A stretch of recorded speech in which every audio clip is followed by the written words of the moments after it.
مدل موی فکس یا تک قیچی.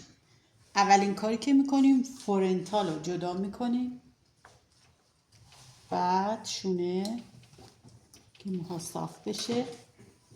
قسمت چتری رو همون مدل پروانه‌ای یا تویسکات انجام میدیم. اینم یه روش دیگرشه.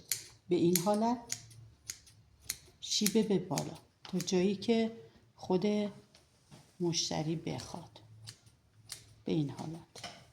قسمت جلو رو که کوتاه کردیم، قسمت های بغل سر بلنده. این میشه الگوی ما برای این مدل فکس. به چه صورت؟ اول این قسمت رو خوب شانه میزه باشه به این حالت.